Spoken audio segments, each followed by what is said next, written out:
복잡한 정치권 이슈를 한 칼에 정리하는 시간입니다. 한칼 토론. 오늘도 김준일 시사평론가 그리고 공론센터의 장성철 소장 한 칼 두 분 나오셨어요. 어서 오십시오. 안녕하십니까. 어서 오십시오. 조금 전에 조경태 의원의 SNS가 올라온 모양입니다. 요거 두 분도 아마 지금 처음 보시는 걸 텐데 제가 잠깐 소개를 좀 할게요. 어제 밤늦게 윤상현 선대위원장 임명. 이는 파면된 윤을 임명한 것이나 마찬가지이며 선거 포기를 선언한 것과 같다. 파면된 윤 전 대통령을 임명한 것이나 마찬가지며 선거 포기를 선언한 것과 같다. 즉각 철회하지 않으면 나는 이 시간부로 선거운동을 중단하겠다. 어제 밤에 윤상현 의원을 선대위원장으로 임명했네 보네요. 김문수 후보 캠프에서. 예. 근데 조경태 의원이 이거 즉각 철회하지 않으면 난 이 시간부로 선거운동 중단한다. 조경태 의원도 주말쯤에 아마 선대위에 합류한 걸로 제가 알고 있는데 자, 이 윤상현 의원의 선대위에 느지막한 합류 이걸 어떻게 봐야 되나요? 조경태 의원은 윤상현 의원과 함께할 수 없죠. 없어요. 비상계엄에 반대했고 또한 탄핵에 찬성한 조경태 의원이 네. 윤석열 전 대통령과 호흡을 같이 하고 항상 옹호하고 관저 앞에서 음. 윤석열을 지키자 그러고 정광훈과 함께하는 윤상현 어떻게 같이 선대위원장 같이 해요. 이거는 본인의 가치관, 철학 그것을 전면으로 부정당하는 느낌이 들었을 거예요. 그러니까 이게 혼선이 있는 거예요. 저렇게. 김문수 후보 플랜카드 봐보세요. 대한민국을 새롭게 이렇게 플랜카드에 적혀 있는데 네. 지금 하는 것은 박근혜 찾아가고 윤상현 선대위원장 임명하고 과거로 간단 말이에요. 그러니까 지금 메시지랑 본인 행동과 판단과 결정이 지금 다른 거. 이게 선거에 상당히 혼선을 일으키는데 조경태 위원장은 받아들이기 어렵겠죠. 결국은 이제 박근혜 전 대통령을 찾아가는 행보라든지 또 윤상현 의원을 좀 뒤늦게 선대위에 합류시키는 거라든지 이런 거는 지금 집토끼 지지층 결집이에요. 지지층 결집, 네. 집토끼 단속을 더 좀 부지런히 해야겠구나 이런 의도겠죠. 그렇죠. 그러니까 이게 이제 진짜 일주일밖에 안 남았잖아요. 네. 사전 투표는 이틀 남았는데 네. 보통은 이러면은 본인이 강세 지역에는 후보들이 잘 가지 않아요. 당연할 거 일부러. 아니에요. 네, 예, 강세 그렇죠. 지역은 이미 자기가 끌어모을 표들은 다 끌어모았다고 모았고. 생각을 하고 음. 약세 지역을 가는데 지금 김문수 후보는 대구에 가서 박정희 얘기하고 있고 박근혜 대통령 얘기하고 뭐 이런단 말이에요. 그러니까 여기가 확실한 강세 지역이라고 못 보는 거예요. 보수 결집이 충분히 안 됐다라고 지금 보니까 그렇게 하는 거고 이것도 마찬가지인데 저는 다만 이제 조경태 의원의 이제 그 마음은 알겠습니다. 무슨 얘기인지 알겠는데 이게 국민의힘이 좀 엉망진창이에요. 무슨 얘기냐면은 제가 진짜 조경태 의원한테 그러면 되묻고 싶은 게 그러면은 그때 이제 윤석열 대통령 뭐 이를테면 체포부터 해가지고 집회 나갔던 분들 굉장히 많잖아요. 네. 그 중에서 가장 열심히 나갔던 분들이 윤상현 의원, 나경원 의원, 김기현 의원 이런 분들이거든요. 네. 그분들은 다 선대위에 들어가 있어요. 나머지 분들은. 나경원은 되고 윤상현은 안 되나? 뭐가 차이가 있지? 그러니까 제가 진짜 궁금해요. 윤상현 의원은 좀 심했죠. 예를 들면 네. 서부지법 뭐 윤석열 전 대통령 지지자들이 침탈했을 때 내가 변호사들을 이렇게 해가지고 어쨌든 문제없게 열심히 좀 도와드릴게요. 뒷받침해드릴게요. 우리 보좌관들한테 연락하세요. 막 이런 식의 행동도 했었잖아요. 가장 앞장섰다. 그래서 좀 마지노선이라고 생각을 한 거예요. 근데 이제 일반 국민들이 보기에는 그런 걸 이제 뭐 내 사자성어 같이 도끼개끼라고 보통 얘기를 해요. 그래서 이게 잘 모르겠다, 솔직히. 근데 한번 알겠습니다. 판단해 보세요. 조경태 의원은 한동훈 전 비대위원장 가깝죠. 가깝잖아요. 네. 한동훈 전 대표. 네. 그럼 한동훈계 의원들과 네. 한동훈 전 대표 어제 같이 손 흔들었는데 네. 그럼 우리 이것도 해야 되는 거야 말아야 되는 거야 심각한 고민에 빠질 수 있어요. 그 이야기로 잠깐 넘어갔다가 판세 분석해 볼까요? 어제 사진 좀 보여주십시오. 한동훈 전 대표가 김문수 후보 유세 트럭에 올라서 저희가 김재섭 의원 지역구예요. 도봉구 올라서 손을 번쩍 드는 모습을 보여줬습니다. 이게 김문수 후보하고 공동 유세에 나선 게 처음이에요. 선거 시작되고 나서. 이것도 어떤 의미일까? 뭐 이런 분석들이 많은 와중에 윤상현 의원이 합류하면서 조경태 의원이 반발하면서 저 기류도 또 깨질 수도 있겠네요. 이전에 한 2주 전인가요? 장해찬 씨를 네. 국민의힘에서 입당을 시켰잖아요. 네. 그 장해찬 씨 같은 경우에 우리가 왜 입당시켰을까? 한동훈 견제용이야? 그렇게 분석을 했는데 장해찬 씨 들어와가지고 한동훈 전 대표에 대해서 저격하는 메시지를 몇 번 냈단 말이에요. 그거 상당히 기분 나쁜 거죠. 나보고 도와달라고 하면서 왜 장해찬 불러들였냐. 그다음에 또 김계리가 당원에 또 신청을 해요. 근데 그거는 변호사. 보류 예. 신청 보류를 했잖아요.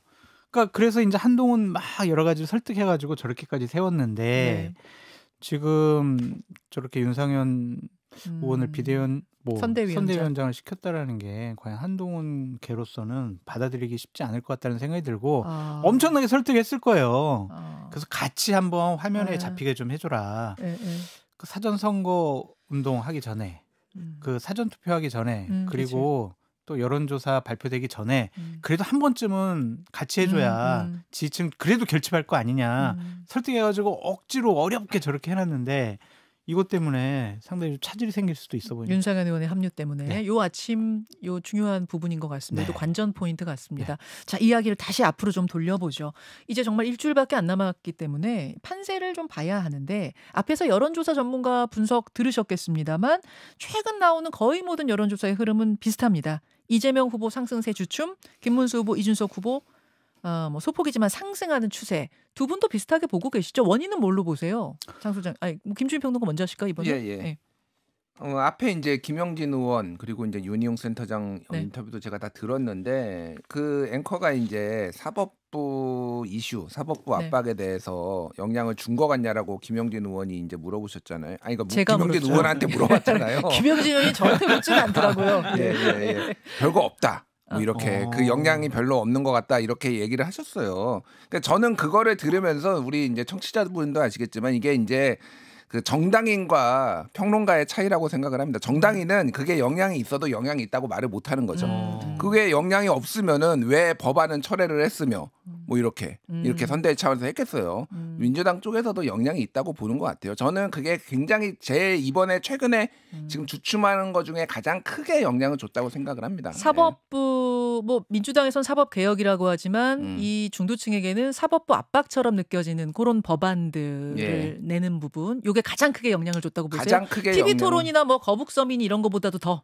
그러니까 이게 이제 논쟁으로 서로 이게 모호한 이슈에 대해서 내가 옳았다 틀렸다 이렇게 되는 것들은 그런 거예요. 이때면 거북섬의 웨이브 파크를 이제 만들었는데 그 전에는 누가 이거를 더 먼저 조성했는데 이렇게 논쟁이 붙었잖아요. 그러니까 그런 부분들은 판단은 그냥 각자 하는 거예요. 그러니까 각자 자기가 지지하는 사람들은. 근데 사법부 이슈는 조금 더 그거보다는 선명하죠. 선명하고 이 그동안 이 국민의힘이나 이제 이준석 개혁신당 쪽에서 얘기했던 이재명 독재, 이재명 총통, 삼권의 다장악 이거랑 딱 맞아떨어지는 이슈예요. 그러니까 제가 그래서 계속 얘기했잖아요. 이거 심상치 않다고 이미 제가 여러 번 얘기를 했습니다. 이미 뉴스연구소나 그러니까 제가 이거 여기 뉴스쇼 좀 들어라. 김영진 정무실장 뉴스쇼 들어라. 자기 자랑을 또 뉴스쇼 들으셔야 됩니다. 그건 맞는 말이에요. 왜냐하면 김준일 평론가 계속 그 말씀하셨어요.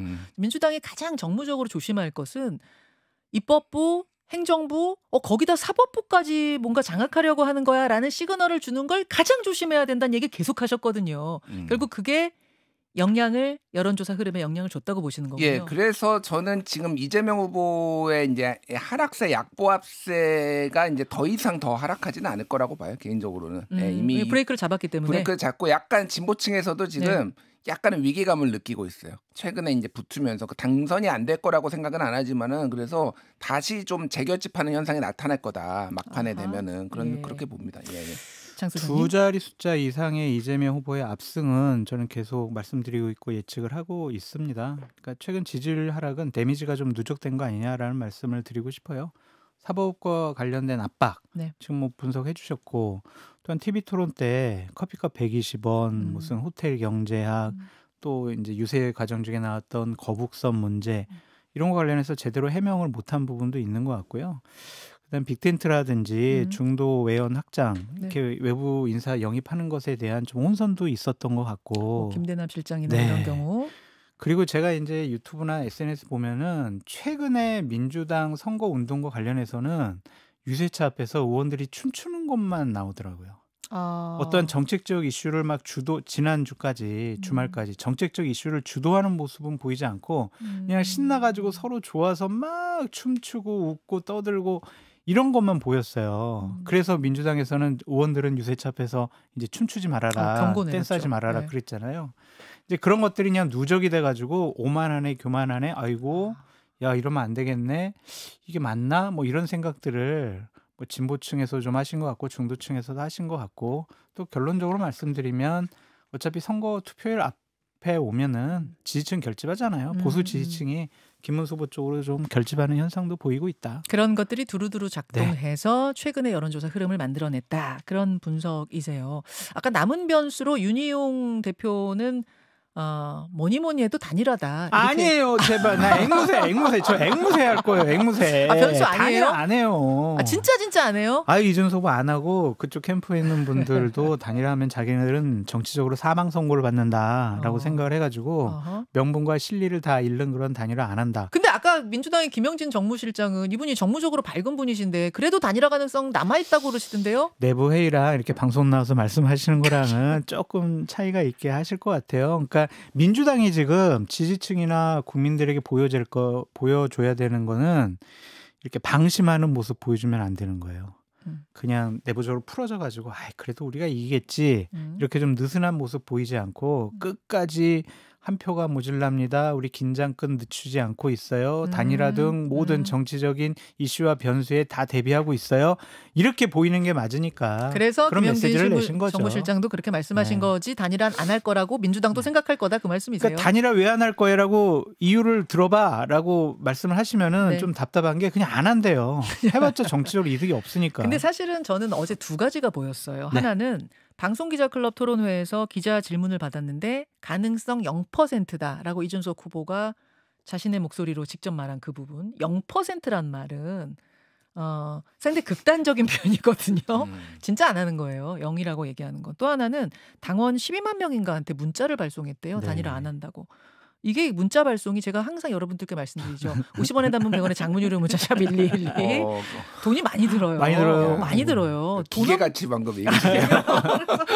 이게 돈 없는 당에서 이게 할 수 있는 행동이 아닌데 이렇게 했다는 거는 진짜라는 생각을 좀 들게 하더라고요. 김준일 평론가님. 그렇죠. 저는 뭐 처음부터 단일화를 안 할 거다. 할 실익이 없다 뭐 말씀드렸잖아요. 그 이유가 이거는 이제 그 당사자 입장에서 생각을 해봐야 되는 거예요. 예를 들면은 예전에 이제 안철수 그리고 이제 윤석열 이 두 후보의 단일화는 안철수 후보가 더 이상 주 제3지대에서의 실험은 끝났다라고 본인이 이제 판단을 하고 그렇게 들어간 거잖아요. 근데 이제 시작하는 거고 사실은 이 국민의힘이 이제 선거에서 만약에 지게 될 경우에는 그 이후에 이준석이라는 또 어느 정도 득표를 기록을 하면은 이 사람을 이제 찾을 수밖에 없는 그런 구조거든요. 여러모로 그리고 비상계엄 이 내란과도 이제 선을 그어놓은 상황이고 여러모로 향후 정치 행보가 더 기대되는 사람이 이준석이다. 이렇게 보면은 본인 입장에서도 할 이유가 없고 지지층들이 계속 반대를 합니다. 예전에 여러 이낙연 전 대표랑 이렇게 합당하는 문제도 지지층에서 난리가 났거든요. 맞아요. 결국에 이게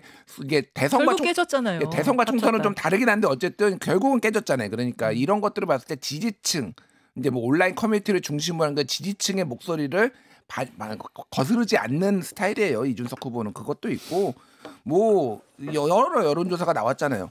그러니까 단일화해도 표가 다 분산된다고. 그게 6대 4인지 5대 5인지는 모르겠으나 어쨌든 저는 이제 다른 거를 떠나가지고 이거 하나만 또 한 번 진짜 오늘 동아일보 사설 제목입니다. 대선마다 반복되는 단일화 소동, 결선 투표 검토할 때 됐다. 결선 투표제. 결선 죽을 것 같아요. 단일화 얘기 좀 진짜 대선 때마다. 그러니까 결선 투표제라는 게 그냥 후보들끼리 이 투표를 붙인 다음에 50%를 넘어선 후보가 없으면 1, 2위가 다시 투표를 하는 그런 거죠. 그렇죠. 이제 프랑스 대선이 대표적이거든요. 그래서 여러 후보가 나오고 일주일 뒤에 보통 일주일 뒤에 하면은 그 이제 일주일 기간 동안 낙선한 후보들이 나는 정책 연대를 하는 거예요. 누구누구와 이렇게 지지를 하겠다. 이 사람이 내 정책을 수용했다. 이런 식으로 이제 알아서 합종 연행이 되는 거지.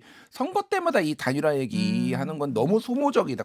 국민을 위해서도 좋지 않고 이게 유불리가 없어요. 민주당한테도 유리야 불리한 게 없고 국민의힘에도 유불리가 없습니다. 제발 하자 좀. 그래도 국민의힘이 계속 안 되는 줄 알면서도 이준석 후보에게 단일화 프레임에 가둬놓으려고 하는 것은 사표 방지 심리를 자극을 해가지고 이준석에게 갈 중도 보수 우파의 표를 조금이라도 김문수 후보에게 갖고 오기 위한 선거 전략이지 될지라고 생각 안 해요. 알겠습니다. 요건 여기까지 얘기하기로 하고요. 오늘 TV 토론 있습니다. 마지막 토론 분야는 정치 분야. 관전 포인트는 뭐가 될 것인가.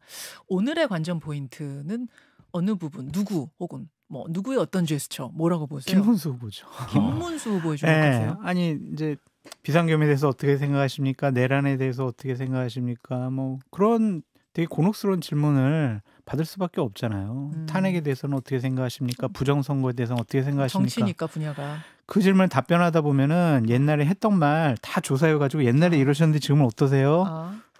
부정선거론자이셨는데 지금 사전투표 하신다면서요? 대단히 곤란할 것 같아요. 오늘 김문수 후보가 정치 분야 질문, 즉 이 계엄 탄핵에 대한 질문에 어떻게 답변하는가에 주목한다. 김준일 평론가님. 저도 김문수 후보인데요. 김문수 후보가 앞에 두 차례 토론보다 잘할 것 같아요. 왜요? 아니, 그러니까 왜 그러냐면은 두 차례 토론은 이제 경제 분야하고 사회 분야였잖아요. 그 두 번째 토론도 이제 뭐 기후 위기, 뭐 연금 개혁 얘기하는데 갑자기 이제 이재명 뭐 옛날 뭐 이런 그런 것들 막 공격하고 막 그랬단 말이에요. 그러니까 뜬금없었어요, 사실은. 그러니까 이게 첫 번째는 사실은 냉동고에서 한 20년 만에 나온 것 같은 그런 느낌이었고, 두 번째는 하도 평가가 안 좋으니까 그냥 뭐 주제랑 상관없이 그냥 닥치는 대로 닥공 뭐 이런 거였단 말이에요. 근데 세 번째는요, 정치는요, 뭐가 됐든 김문수 후보의 전공 분야예요. 오래 하셨지. 아무리 자유통일당이 소수 정당이고 조금 원외 정당 같아도 어쨌든 정치 언저리에 계셨잖아요. 그러니까 공격 많이 들어올 거거든요. 그거에 대해서도 상당히 잘 받아치고 역공도 할 것 같다. 아니, 그러니까 그거를 두 분의 전망이 다르네요. 그러니까 제가 말하는 거는 그 평가는 어차피 유권자들이 하는 거예요. 그 잘 받아친다라는 거는 제가 뭐 그거를 지지하고 그런 게 아니라 생각보다 김문수 후보가 좀 선전하는 느낌으로 갈 수도 있겠다. 그 생각이 들어요. 이재명 후보, 이준석 후보, 권영국 후보는 어떤 자세를 취할 것인가는 잠시 후 유튜브 댓글쇼에서 두 분께 더 말씀 나누도록 하죠. 고맙습니다. 감사합니다. 김현정의 뉴스쇼는 시청자 여러분의 참여를 기다립니다. 구독과 좋아요, 댓글 잊지 않으셨죠? 알림 설정을 해두시면 평일 아침 7시 10분 실시간 라이브도 참여하실 수 있습니다.